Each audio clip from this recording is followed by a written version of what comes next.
আজ 15ই আগস্ট। মৃত্যুর রায় শুনে যিনি বলেছিলেন, যাক বেঁচে গেলাম। কিছু মানুষের ইতিহাস এর পাতায় শুধু একটা নাম হয়ে থাকে না, আর কিছু মানুষ ইতিহাসের পাতায় একটা আগুনের দাগও রেখে যায়। উল্লাসকর দত্ত ছিলেন সেই আগুনের মানুষ, যে মানুষটি দেশের স্বাধীনতার জন্য মৃত্যু হাসিমুখে গ্রহণ করেছিলেন, যে মানুষটা কারাগারে অমানবিক অত্যাচার সহ্য করেছিলেন।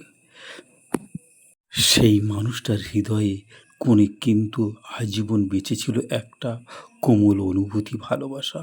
আর সেই বিস্তৃত অগ্নিযুগের বিপ্লবীর জীবন কথাই আপনাদের সঙ্গে শেয়ার করব। 1909 সাল 6ই মে, আলিপুর আদালতের আদালত কক্ষে নিস্তব্ধ হয়ে আছেন এমন নীরবতা, যেখানে সামান্য শব্দ স্পষ্ট শোনা যায়।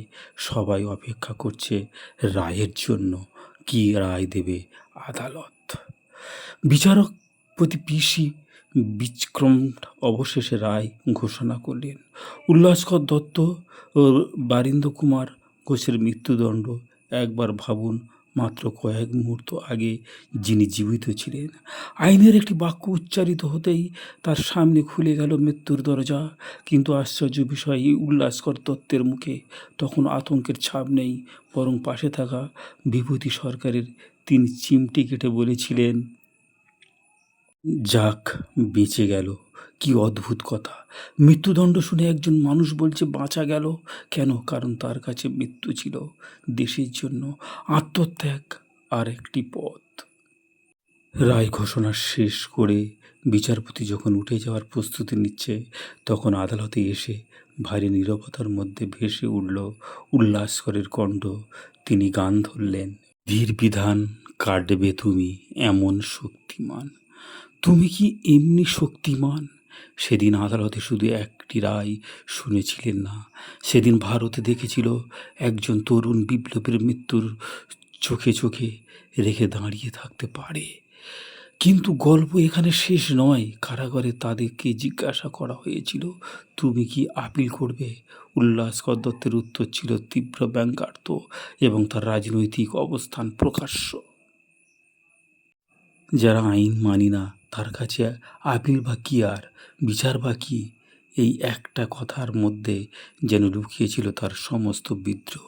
তিনি জানতেন ব্রিটিশ শাসনের আদালতে তাকে অপরাধী বলে, কিন্তু তার নিজের বিবেক তার অপরাধ মনে করেনি। তার অপরাধ ছিল তিনি পরাধীন ভারতের স্বাধীনতা এনে দেওয়া। তার অপরাধ ছিল তিনি অন্যায় শাসনের বিরুদ্ধে দাঁড়িয়েছিলেন, আর সেই অপরাধের শাস্তি হয়েছিল মৃত্যুদণ্ড। যাই হোক, এই ইতিহাসের অধ্যায়েও তার নাম ছিল না। তার নাম আমরা এখনো পর্যন্ত জানি না, অনেকেই জানি না। আমরা নাম শুনেছি অনেক বীর নেতাদের, কিন্তু অনেক নেতাদের নাম এইভাবে ইতিহাসের পাতায়ও ওঠেনি। তাই সেই সব বীর নেতাদের জানাই অনেক অনেক স্যালুট, প্রণাম। উল্লাসকরকে পাঠানো হয় আন্দামান কুখ্যাত সেলুলার জেলে। সেখানে তার জন্য অপেক্ষা করছিল না কোনো স্বাধীন জীবন, ছিল কঠোর পরিশ্রম, বন্দিত্ব এবং নির্মম নির্যাতন। যে তরুণ একদিন মৃত্যুদণ্ডের রায় শুনেও হাসতে পেরেছিলেন, কারাগারের সেই অমানবিক পরিবেশ তার শরীর মনকে গভীরভাবে আঘাত করে। কিন্তু এই বিপ্লবীর জীবন আর একটি গল্প ছিল, একটি গল্প যেখানে বন্দুক বোমার শব্দ নেই। আছে অপেক্ষা, আছে ভালোবাসা, আছে একজন মানুষের জন্য আর একজন মানুষের দীর্ঘ প্রতীক্ষা লীলা। বিপিনচন্দ্র পালের কন্যা লীলার সঙ্গে উল্লাসকরের পরিচয় ও ভালোবাসা তৈরি হয়েছিল অল্প বয়সে। দেশ তখন পরাধীনতা। জয় হিন্দ, বন্দে মাতরম।